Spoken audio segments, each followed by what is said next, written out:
ही ultrasonic machine आहे। याच्यामध्ये ना हे दोन नॉब असतात। हे जो छोटा नॉब असतो तो डोळ्यांसाठी यूज करायचा आणि जो मोठा नॉब असतो तो पूर्ण चेहऱ्यासाठी यूज करायचा। त्याच्यानंतर ही अल्ट्रासॉनिक मशीन आहे। त्याच्यानंतर हे हाय फ्रिक्वेन्सी मशीन आहे। हाय फ्रिक्वेन्सीमध्ये हे 4 नॉब तुम्हाला येतात। सगळ्यात आधीचा नॉब असतो इनडायरेक्ट नॉब, त्याच्यानंतर स्पॉट नॉब, हा असतो मशरूम नॉब आणि हा असतो रॅक कोम। हे 3 नॉब जे असतात ते चेहऱ्यासाठी यूज होतात आणि जो हा रॅक कोम असतो तो केसांसाठी यूज करायचा। हे जर ऑइली स्किन असेल, पिंपल्स असतील तर त्याच्यासाठी हाय फ्रिक्वेन्सी मशीनमध्ये आपण मशरूम कोम वापरू शकतो। त्याच्यानंतर जर एखादा पिंपल्स फोडला, ॲक्ने फोडला, त्यातून रक्त फार येत असेल आणि रक्त जर थांबतच नसेल तर तुम्ही स्पॉट नॉब हा वापरू शकता। आणि केसांमध्ये जर तुम्हाला हेअर फॉल असेल किंवा डॅन्ड्रफ असेल किंवा केसांच्या काही समस्या असतील तर तुम्ही हा नॉब वापरू शकता। याला म्हणतात रॅक कोम।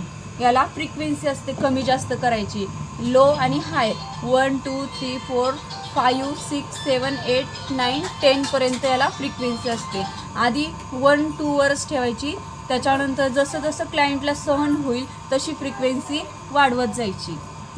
आता आपण ज्या मशिनरी यूज करतो त्याच्यामध्ये लक्षात ठेवायचं की क्लायंटला काही आजार नसावा, म्हणजे काही गोळ्या औषधं चालू नसावा। त्यातल्या त्यात BP, शुगर, थायरॉईड, त्याच्यानंतर प्रेग्नेन्सी किंवा पिरियड्स किंवा दातात चांदी असेल तर कॉटन द्यावा ठेवायला।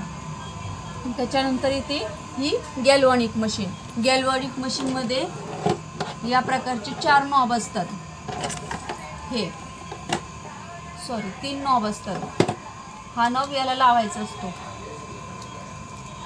हा जो छोटा आहे तो डोळ्याजवळ यूज करायचा, हा जो मोठा आहे तो आपल्या पूर्ण चेहऱ्यावर यूज करायचा। याला म्हणतात इनडायरेक्ट नॉब आणि याला डायरेक्ट नॉब म्हणतात। याला म्हणतात कॅथोड आणि याला म्हणतात ॲनोड। जो क्लायंटच्या हातात असतो तो ॲनोड आणि जो आपल्या हातात असतो तो ॲनोड आणि जो क्लायंटच्या हातात असतो तो कॅथोड। आणि देताना पावडर किंवा टाल्कम क्लायंटच्या हातावर टाकायची आणि क्लायंटला मूठ पॅक करायला लावायची। त्याच्यानंतर हे काम करतं। जर तुम्ही असंच जर काम करायला गेलात फेशियल तर त्याचा फायदा काहीच होणार नाही। जोपर्यंत क्लायंटच्या हातात तुम्ही आर्थिंग देत नाही, याला आर्थिंग म्हणायचं, जोपर्यंत क्लायंटच्या हातात तुम्ही आर्थिंग देत नाही तोपर्यंत याचं काही काम नाही आहे। जेव्हा तुम्ही क्लायंटला हे देताल आणि त्याच्यानंतर हे फिरवताल तेव्हाच ते तुम्हाला फायद्याचं होऊ शकतं। आणि त्यात मी तुम्हाला शिकवलं आहे ऑरेंज आयनायझेशन।